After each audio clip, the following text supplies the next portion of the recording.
Now I've attached the trim to the blue and white trim to the red gingham trim with the straight stitch or the running stitch. You don't see it from the front because I stitched right on top of these little stitches that were already there. From the back, it looks like that.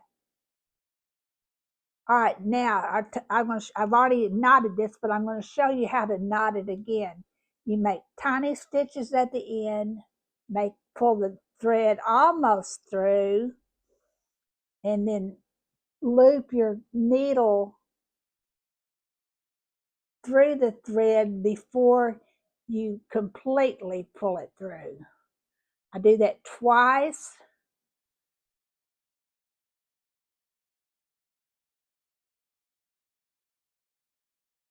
And that makes a little knot. Now I'm not going to cut this because what I'm going to do now is I'm going to attach this. I'm going to attach one end to the other end. I'm going to measure where I want, okay, that's where I want it to be. I'm going to pull it back off. Just to be a good craftsman, I'm going to tuck that under just a little bit. Let me see if that.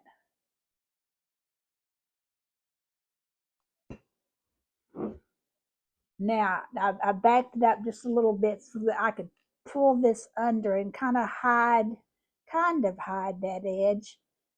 I don't know, hiding edges in the era of people buying jeans with holes in them. I don't know that hiding edges is all that important anymore. When I was a child, it was very important, but lots of things were different then. Some good, some bad. Okay, there. Now what I've done is now I'm going to attach that. Try to match your all of your different trims. Like the blue needs to kind of match where the ends need to match, and the red gingham needs to match. It all needs to kind of match up so that that looks like you have a complete. So let's try that and see what that looks like. All right, now I've attached it. Now you can stop there, but let's just go ahead and, in fact, if you wanted to, you could go ahead and do it so that it won't gap. In fact, I think I am going to do that. I'm gonna go ahead and I'm going to use the white gingham to guide me, and I'm going to close these two edges together with another running stitch. So you make it up as you go, don't we? All right, now then, all right, what I'm going to do is I'm going to match that's called matching your plaids. So I'm matching that, I'm going to pin it, and I'm going to do a running stitch to just sort of finish that off so that it doesn't flap open. Although that's not so important, but I am on this one just to show you. Okay, now, so now then,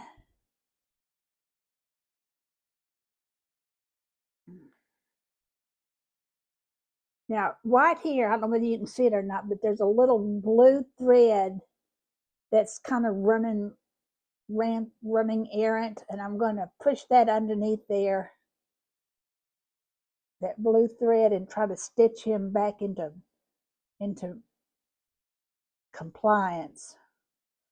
Now, as I said before, a lot of times I use the pattern to help me determine where to make my stitches. Now this time I'm gonna, okay, that needs to be just a little bit, a skirt is gonna be wider at the bottom than it is at the top. That's just kind of a triangular theory. All right, so there, it's so that it has its flare. I've made it wider at the bottom. Now I'm going to use the white blocks, and I'm going to make a running stitch in each white box. It's stitching white on white thread on white boxes, you're hiding your thread. Plus, that's giving you a guide to know where to put your stitches. I'll say it over and over again. At first, use every, that's why how I design my projects. I taught for 1,000 years, and make the first projects uh, stepping stones to your later projects. And at first, use every, if you need a little assistant, and everybody needs an assistant unless you're some genius, and they probably needed it too, just to be honest. Okay, I'm going to go all the way down. I'm going in the white. I'm stitching along the white boxes, the white checks to hide my stitches. Now I'm at the last white stitch. I'm going to go through, and I'm going to go under, and I'm going to make my knot. I'm going to go little tiny stitch, pull the thread almost through, stick the needle through the loop, make another tiny stitch, pull the needle almost through, and stick the needle through the loop. Now you've done that. Now I can cut it, and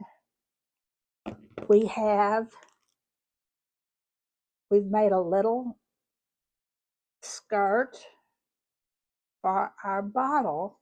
This is going to be a 4th of July bouquet. So I call this project Bottle to Bouquet. So there we have it. That's what we have so far. I'm not finished. You could be finished right there.